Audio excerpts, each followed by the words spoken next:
Assalamualaikum warahmatullahi wabarakatuh. Berjumpa kembali di video pembelajaran Matematika Wajib kelas 12.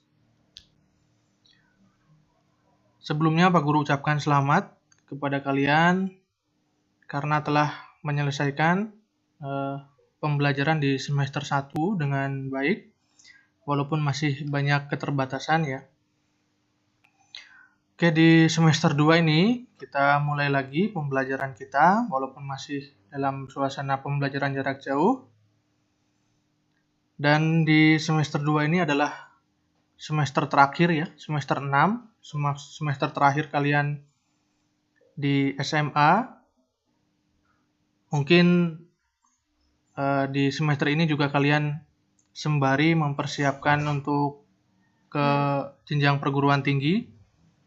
Mungkin untuk merencanakan mendaftar di SNPTN atau di SBMPTN ya. Semoga kalian selalu sukses dan dilancarkan dalam segala hal. Oke, baik kita mulai pembelajaran kita di semester 2 di bab pertama, yaitu tentang kaidah pencacahan. Ya, kaidah pencacahan. Materi ini adalah materi pengantar sebelum kita masuk ke bab peluang. Di materi ini sebetulnya ini sangat berkaitan dengan kehidupan kita sehari-hari ya. Cuma mungkin saja kita tidak menyadari itu ya. Misalkan dalam kehidupan sehari-hari kalian ketika akan berangkat sekolah dari rumah ya, itu mungkin ada beberapa jalan yang bisa kalian lewati ya. Biasanya ada 2 atau 3.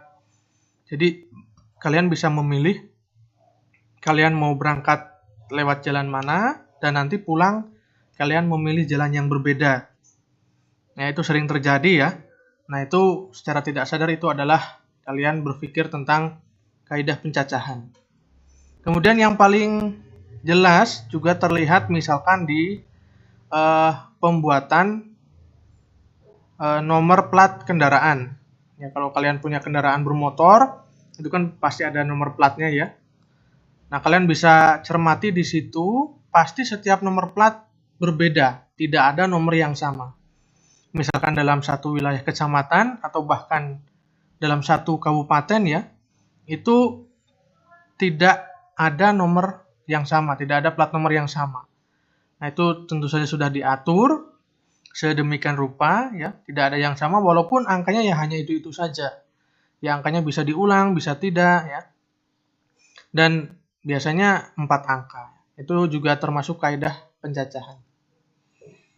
Tentu saja banyak yang lain yang bisa kita amati dalam kehidupan sehari-hari. Ya, langsung saja kita mulai. Untuk tujuan pembelajarannya yaitu kalian nanti dapat mendeskripsikan aturan perkalian dalam permasalahan sehari-hari ini ya dengan benar. Kemudian mendeskripsikan aturan penjumlahan. Kemudian kalian nanti kita akan belajar tentang konsep faktorial, dan terakhir dapat menyelesaikan soal ya yang berkaitan dengan aturan perkalian, penjumlahan, dan faktorial. Oke, kita mulai. Yang pertama adalah aturan perkalian. Aturan perkalian, jika terdapat K unsur yang tersedia, ya, dengan N1 banyak cara menyusun unsur pertama, N2 banyak cara menyusun unsur kedua, dan seterusnya, sampai NK, maka banyak cara untuk menyusun K unsur tersebut adalah, nah ini perkalian ya, N1 kali N2 kali N3 kali sampai NK. Nah, aturan perkalian ini biasanya kita disuruh memilih kedua-duanya, jadi tidak boleh salah satu. Dan biasanya ciri khasnya yaitu dengan kata dan. Nanti kalau di soal itu ada kata-kata dan, nah berarti itu ciri khas dari aturan perkalian. Oke ya. Kita langsung ke kasus pertama. Ini kasus yang biasanya itu untuk perempuan ya. Alika akan pergi ke rumah nenek ya, atau kalian biasanya yang perempuan akan pergi ke sekolah biasanya ya. Dia mempunyai 4 potong baju, 3 pasang sepatu, dan 2 buah tas. Nah, biasanya kalau cewek kan walaupun bajunya banyak itu harus bingung memilih ya. Nah, sekarang berapa banyak pilihan baju, sepatu, dan tas yang berbeda yang dapat Alika gunakan untuk pergi ke rumah nenek? Ini biasanya cewek-cewek ya. Jadi banyak cara berbeda. Nah, kalian di sini bisa menggunakan melis ya atau mendaftar. Misalkan 4 potong baju itu bisa baju pertama, baju kedua, baju ketiga misalkan ya. Baju pertama nanti bisa dipasangkan dengan sepatu pertama, tas pertama, atau baju pertama dengan sepatu kedua, tas kedua gitu ya. Terus nanti ada banyaknya ada berapa. Bisa menggunakan list atau pohon faktor ya seperti ini. Jadi ini misalkan ini bajunya ada 4 ya. Ini baju pertama, kedua, ketiga, keempat. Baju pertama bisa dipasangkan dengan sepatu pertama. Nah, sepatu pertama bisa dipasangkan dengan tas yang pertama. Atau baju pertama dengan sepatu pertama atau dengan tas yang kedua, gitu ya. Jadi kalian beli seperti ini, bajunya ada 4 di sini, sepatunya ada 3 dan tasnya ada 2. Terus kalian hitung. Ya ini kombinasinya ini ya, yang mungkin dapat kalian pakai 1, 2, 3, 4, 5, 6 dan seterusnya. Nah, kalau melis seperti ini kan masih kecil angkanya ya. Nanti kalau angkanya sudah besar kan bingung ya, terlalu banyak. Di dalam aturan perkalian bisa kita sederhanakan sebetulnya banyaknya pilihan baju, sepatu, dan tas karena tadi bajunya ada 4, sepatunya ada 3, dan tasnya ada 2, itu sebetulnya hanya kita kalikan saja. Jadi 4 kali 3 kali 2 sama dengan 24. Sama seperti yang ini jumlahnya 24. Ya, jadi kalau mendaftar atau melis itu terlalu panjang, terlalu lama, nih tinggal kalikan saja ya, banyaknya baju, banyaknya sepatu, dan banyaknya tas. Maka ada 24 cara memilih berbeda yang dapat digunakan. Kita lanjut kasus kedua. Dalam sebuah kotak yang disekat-sekat, disimpan sepotong keju seperti terlihat pada gambar. Ada berapa banyak cara yang berbeda yang bisa ditempuh tikus untuk mencapai keju. Nah, di sini analoginya tikus dan keju ya. Kalian bisa menggunakan analogi misalkan kalian pergi ke sekolah menggunakan jalan yang berbeda ya. Di sini kan yang pertama ada 3 sekat. Sekat pertama ini 2 pintu, sekat kedua 3 pintu, sekat keempat sekat ketiga ada 4 pintu ya. Ini kan bisa memilih sekat yang mana. Misalkan tikusnya pakai di sekat yang pertama, di pintu pertama gitu ya. Jadi misalkan ini ke sini, ke sini, ke sini. Nah, itu kan juga bisa. Atau milih yang ke sini, terus ke sini misalkan. Terus ke sini. Nah, itu kan bisa. Atau ini ke sini, ke sini. Nah, ke sini juga. Itu kan bisa ya. Itu ada berapa banyak cara. Nah, seperti ini tadi ya. Ini kan bisa ke sini. Kalau yang sekat pertama ini yang kedua bisa ke sini misalkan. Nah, ini bisa ke sini. Nah, berapa banyak cara kira-kira? Ini menggunakan aturan perkalian ya, tinggal kita kalikan ada berapa banyak sekatnya nih, pintunya ya. Jadi di sekat pertama itu ada 2 pintu, sekat kedua 3 pintu, sekat ketiga 4 pintu ya, tinggal dikalikan saja. Jadi ada 24 cara berbeda yang bisa ditempuh tikus untuk mencapai keju. Kemudian kasus ketiga, ya ini kasus ketiga ini yang kita sebut dengan aturan pengisian tempat. Nah, itu aturan tempat kosong gitu ya, atau nah itu nama lainnya ya. Ini tadi yang berkaitan dengan plat nomor ya. Jadi seorang petugas polisi ingin membuatkan plat nomor kendaraan yang terdiri dari 4 angka. Di sini kita misalkan angka yang tersedia hanya 1, 2, 3, 4, 5 ya. Ini kalian angkanya bisa yang lain sebetulnya, misalkan 0, 1, 2, 3, 4, 5 dan seterusnya. Kita ambil yang sedikit dan yang mudah saja. Dan dalam plat nomor itu tidak boleh ada angka yang sama, jadi harus berbeda. Jadi tidak boleh ada angka yang sama, jadi harus berbeda. Jadi kalau 1 sudah muncul, tidak boleh muncul lagi di dalam 4 angka itu. 2 sudah muncul, tidak boleh muncul lagi. Nah, berapa banyak plat nomor yang berbeda yang dapat dibuat? Caranya seperti apa? Perhatikan di sini. Jadi karena ada 4 angka, ya, kita buat 4 angka di sini, 4 tempat kosong ya. A, B, C, D misalkan. Dan yang harus diisi itu angkanya 1, 2, 3, 4, 5. Jadi ada 5. Ada 5 di sini ya. Ada 5 angka. Angkanya 1, 2, 3, 4, 5. Jumlahnya 5. Nah, kotak yang pertama ini bisa diisi oleh semua angka. Bisa diisi oleh 1, bisa diisi oleh 2, 3, 4, 5. Jadi ini semua ya. Bisa 1, bisa 2, bisa 3, bisa 4, bisa 5. Itu ya. Jadi angka pertama yang depan bisa diisi oleh 5-5-nya. Ya. Kemudian kotak yang kedua, karena di sini sudah dipakai 1, ya, kotak B dapat diisi dengan 5 kurangi 1, jadi 4. Karena yang kotak A sudah terambil 1. Jadi misalkan di kotak A yang terambil itu angka 2, di kotak B angka 2-nya nggak boleh muncul. Jadi berkurang 1 gitu ya. Jadi yang tadinya bisa diisi 5, di kotak B sekarang hanya bisa diisi 4 angka. Yang 4 angkanya itu terserah. Kalau di kotak A sudah muncul 3, ya di sini 3 tidak muncul. Ya, jadi ada 4 kemungkinan yang bisa diisi. Gitu ya. Kemudian kotak ketiga, kotak yang C, karena di sini sudah diisi 1, di sini sudah diisi 1 angka, tadinya kan ada 5 angka, sudah diisi untuk 2 angka, maka di kotak C ya tinggal 3 angka yang bisa diisi. Jadi kalau di sini sudah muncul 2, di sini sudah muncul angka 3, nah di sini 2 dan 3 tidak muncul, yang muncul hanya 1, 4, 5. Itu ya. Ini karena tadi syaratnya angkanya harus berbeda. Yang terakhir tentu ya tinggal 2 angka. Gitu ya.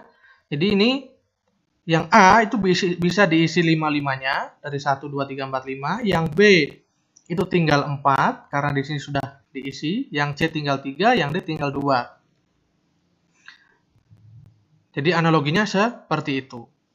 Ini karena syaratnya tadi, perhatikan, diingat lagi syaratnya angkanya tidak boleh sama, jadi tidak boleh berulang gitu ya. Tidak boleh sama, tidak boleh berulang atau harus berbeda. Nah, itu kata-katanya ya, diperhatikan. Maka banyak cara untuk menyusun plat nomor ini, ya tinggal kita kalikan itu yang terakhir. Jadi yang pertama ada 5 cara, yang kedua 4 cara, ketiga 3 cara, keempat kotak keempat 2 cara. Tinggal kita kalikan, yaitu ada 120 cara. Jadi bisa kalian bayangkan kalau membuat plat nomor, ya, kalau plat nomor kan itu boleh berulang ya nomornya ya. Itu pasti akan lebih banyak lagi daripada yang tidak berulang. Padahal angkanya sendiri itu ada 0, 1, 2, 3 sampai 9. Ada 10 angka ya. Dan biasanya ada 4 angka di kita, dan kalian mungkin mencermati bahwa angka 0 itu tidak pernah ditaruh di depan ya. Kalau dalam plat nomor itu angka 0 tidak pernah ditaruh di depan. Oke, kita lanjutkan. Yang kedua, aturan penjumlahan. Setelah kita tadi mengamati tentang aturan perkalian, kita lanjut aturan penjumlahan.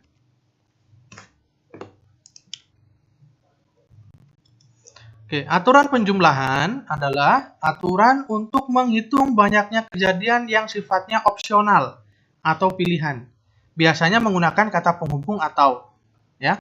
Jadi perhatikan di sini perbedaannya, bahwa aturan penjumlahan ya itu jika sifatnya pilihan, jadi memilih ya.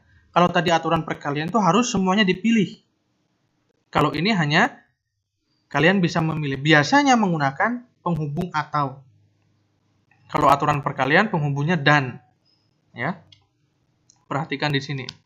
Kemudian aturannya bagaimana ya? Jadi jika terdapat k unsur yang tersedia dengan N1 banyaknya unsur pertama, N2 banyaknya unsur kedua, dan seterusnya, maka banyak cara menyusun k unsur. Nah, kalau aturan penjumlahannya tinggal di jumlah N1 plus N2 plus N3 sampai NK. Ingat di sini tadi sifatnya pilihan. Kasus pertama, Dari kota X ke kota Y ada beberapa jenis angkutan yang dapat digunakan. Ya, ada 3 travel, 2 perahu, 1 pesawat perintis. Yang dapat dipilih. Ya, ada berapa cara berbeda untuk berangkat dari kota X ke kota Y. Jadi kita kalau berangkat dari kota X ke kota Y, kita punya beberapa pilihan nih. Ya. Tinggal kita mau pilih yang mana kan gitu ya. Jadi kalau kita memilih salah satu, itu tidak berpengaruh ke pilihan yang lain. Ya, perhatikan di sini penyelesaiannya. Kasus di atas, ketika memilih travel, perahu maupun pesawat tidak berpengaruh satu sama lain. Jadi kita hanya milih. Ya. Ketiga jenis angkutan itu merupakan himpunan saling lepas. Saling lepas itu tidak berkaitan. Ya. Oleh karena itu, banyak cara berangkat. Ya tinggal ada 3 travel, 2 perahu, 1 pesawat, tinggal dijumlahkan. Ada 6 cara berbeda yang dapat ditempuh untuk menuju kota Y dari kota X. Ya, ya perhatikan di sini kasusnya itu opsional, ya pilihan. Jadi bisa pakai travel atau perahu atau pesawat, ya kata penghubungnya atau. Jadi hanya dijumlahkan. Oke ya, paham? Silahkan kalau belum paham bisa kalian pause videonya. Sekarang kasus kedua. Nah, pada beberapa soal, mungkin aturan perkalian dan penjumlahan bisa digabungkan, seperti soal berikut ini. Dari sekumpulan pengurus OSIS yang berjumlah 20 siswa, yang terdiri dari 5 siswa kelas 12, 6 siswa kelas 11, dan 9 siswa kelas 10, akan diadakan pemilihan ketua OSIS. Wakil ketua dan sekretaris ya. Jadi akan diadakan pemilihan untuk memilih ketua, wakil ketua dan sekretaris. Ada berapa banyak cara pemilihan yang berbeda jika, nah ini ada syaratnya, wakil ketua dan sekretaris harus diduduki oleh siswa yang kelasnya lebih rendah dari ketua. Jadi ada sekelompok pengurus OSIS berjumlah 20 akan diadakan pemilihan ketua, wakil ketua dan sekretaris. Nah, kalau pemilihan, ya berarti nanti kalau sudah jadi ketua, ya tidak bisa dipilih lagi gitu ya. Kalau satu orang sudah jadi ketua, tidak bisa dipilih jadi wakil atau jadi sekretaris, jadi tidak boleh merangkap di sini. Ya, jadi ketika dipilih ketua, nah maka nanti pilihannya akan berkurang satu karena ketua itu tidak boleh dipilih lagi. Dan ingat di sini syaratnya wakil dan sekretaris harus kelasnya lebih rendah. Jadi kalau ketuanya kelas 12, wakil dan sekretarisnya ya kelas 11 atau kelas 10. Ya. Secara lebih jelas, perhatikan penyelesaiannya. Kita punya kelas 12 5, kelas 11 6, dan kelas 10 9. Ya. Kemungkinan satu. Nah, kemungkinan satu adalah ketua OSISnya kelas 12. Nah, karena di sini ada pemilihannya, ada ketua, wakil ketua dan sekretaris, maka kita buat 3 kotak. Ya. Ketuanya kelas 12, kelas 12-nya itu ada 5, berarti kemungkinan kita bisa memilih 5. Oke ya. Kemudian wakilnya. Nah, wakil dan sekretaris ini kan harus dipilih kelasnya yang lebih rendah dari kelas 12 karena ini kelas 12, kelas ketuanya ya. Maka yang lebih rendah itu kelas 10 dan kelas 11. Ya, kelas 11 dan kelas 10. Jumlahnya ada berapa siswa ini? Kelas 10 dan kelas 11 jumlahnya ada 6 ditambah 9 yaitu 15. Jadi wakil ketua ini bisa dipilih dari kelas 10 dan kelas 11 yang berjumlah 15 orang. Karena satu orang sudah dipilih jadi wakil, maka sekretaris itu tinggal 14 orang, 15 kurangi 1. Oke ya, perhatikan. Nah, di sini karena harus dipilih ya, ini harus ketua, wakil ketua dan sekretaris, maka di sini adalah dan atau dikali. Ini aturan perkalian. Ya, ingat ketuanya adalah kelas 12, wakilnya dan sekretaris kelas 10 dan kelas 11. Karena sudah dipilih satu di wakil, maka berkurang satu di sekretaris. Maka kalau dikalikan hasilnya 1050. Itu cara untuk memilih jika ketuanya berasal dari kelas 12. Kemungkinan kedua bisa saja ketuanya berasal dari kelas 11. Ya, sama. Kalau ketuanya berasal dari kelas 11, maka kelas 11-nya ada 6. Nah, terus bagaimana dengan wakil dan sekretaris? Nah, wakil dan sekretarisnya itu harus lebih rendah kelasnya. Dari kelas 11 itu kelas 10, kelas 12 tidak ikut karena kalau ketuanya kelas 11 ya. Maka kelas 10 ada 9 orang. Jadi wakilnya bisa dipilih dari 9 orang. Nah, sekretarisnya karena sudah dipilih 1 di wakil, jadi tinggal 8 orang. Nah, ini juga aturan perkalian ya. Ini aturan perkalian, maka ini juga dikali. Jadi ingat di sini kalau ketuanya kelas 11, maka bisa dipilih dari 6 orang, wakil dan sekretaris dari kelas 10. Ya, ini dari kelas 10. Dari kelas 10, yang 9 untuk wakil dan sekretarisnya berkurang 1, 8. Maka kalau dikalikan 432. Nah, dari sini maka banyak cara memilih. Nah, baru ini menggunakan aturan penjumlahan. Kita jumlahkan di sini. Ini kita jumlahkan, maka hasilnya adalah 1482. Ya, jadi seperti itu caranya. Ya, jadi kalian perhatikan baik-baik syarat apa yang dicantumkan di soal. Ya, silahkan pause videonya jika kurang jelas. Oke, yang terakhir kita akan bahas tentang faktorial. Apa itu faktorial? Nah, sebelumnya kita sudah menghitung perkalian, ya, perkalian beberapa angka. Oke, yang pertama notasi. Notasi faktorial adalah N tanda seru. Ini tanda pentung ya. Ini hati-hati, jadi kalau dalam matematika tanda pentung itu ada artinya. Kalau di kalkulator juga kalian bisa menemukan ada tanda pentung itu ya. Itu artinya faktorial di dalam kalkulator. Dengan N anggota bilangan cacah. Ya, jadi N faktorial. N-nya bisa anggota bilangan cacah. Definisinya, jadi N faktorial itu adalah perkalian menurun ya. Perkalian menurun sampai ditemukan 1. Jadi N faktorial itu ada N dikali N-1 dikali N-2 dikali N-3 dan seterusnya tergantung N-nya, nanti sampai ditemukan angka 1. Ya.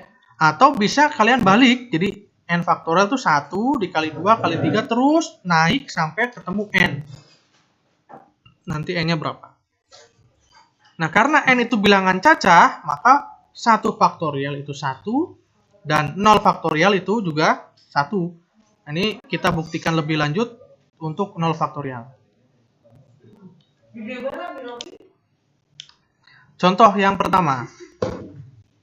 5 faktorial ya. 5 faktorial itu kan perkalian dari 1 sampai 5. Jadi 1 kali 2 kali 3 kali 4 kali 5. Ya, sama dengan 120.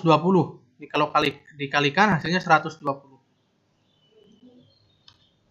Kemudian 10 faktorial. Ya, kalian kalikan saja dari 1, 2, 3 terus berurutan sampai 10. Atau bisa kalian dari menurun ya, dari 10 kali 9 kali 8. Nah, itu terserah. Nah, nanti ini kalian hitung sendiri hasilnya berapa.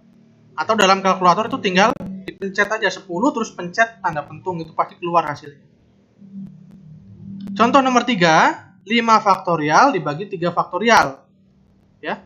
5 faktorial itu adalah 1 kali 2 kali 3 kali 4 kali 5 dibagi 3 faktorial itu 1 kali 2 kali 3. Ini kan tinggal coret saja. 1 kali 2 kali 3. Sisanya berarti 4 kali 5 yaitu 20. Nomor 4, sederhanakanlah N faktorial per N-3 faktorial. Nah, perhatikan di sini. N faktorial tadi ya, itu adalah rumusnya bisa kita tulis N kali N-1 kali N-2 kali N-3 faktorial. Jadi ini bisa kita lanjutkan terus ya, N-4, N-5, tapi kita sampai N-3 faktorial. Ini masih ada faktorialnya karena ini masih bisa lanjut. Yang bawah N-3 faktorial, jadi ini kita bisa coret. Gini. Nah, sisanya tinggal N kali N-1 kali N-2. Tinggal kalian kalikan N kali N kuadrat min 3N plus 2 sama dengan N pangkat 3 dikurangi 3N kuadrat plus 2N. Ya, silahkan pause videonya jika kurang paham. Contoh yang terakhir, nilai n yang memenuhi n plus 3 faktorial dibagi n plus 1 faktorial kali 2 faktorial sama dengan 5n. Ingat di sini plus dan di sini ada plus ya, tadi kita min. Ini kalian jangan bingung, yang penting faktorial itu perkalian menurun. Ya. Jadi n plus 3 faktorial dibagi n plus 1 faktorial kali 2 faktorial plus 5n sama dengan 5n maksudnya. Yang n plus 3 faktorial kita jabarkan, ini kan perkalian menurun. Jadi n plus 3 kali n plus 2 kali n plus 1 faktorial ini kan masih bisa turun lagi. N plus 1 setelah itu adalah n, setelah itu n min 1 dan seterusnya. Nah, sampai n plus 1 karena kita di bawah juga punya n plus 1, maka kita bisa coret. Ini ya. Maka sisanya n plus 3 kali n plus 2 per, ini 2 faktorial ini di sini ya, maaf tadi. 2 faktorial itu adalah 2. 2 faktorial kan 1 kali 2, jadi 2. Kemudian kita kalikan silang. Nah, ini juga kita kalikan, n kali n kali 2, ya jadi n kuadrat plus 5n plus 6, sama dengan 2 kali 5n 10n. Nah, kita pindah ruas, n kuadrat min 5n plus 6 sama dengan 0, kita faktorkan, jadi ketemukanlah n itu 2 nilai, yaitu n sama dengan 2 atau n sama dengan 3. Oke, seperti itu di kaidah pencacahan di bagian pertama. Ya, selamat belajar. Pause videonya jika kurang paham. Terima kasih. Assalamualaikum warahmatullahi wabarakatuh.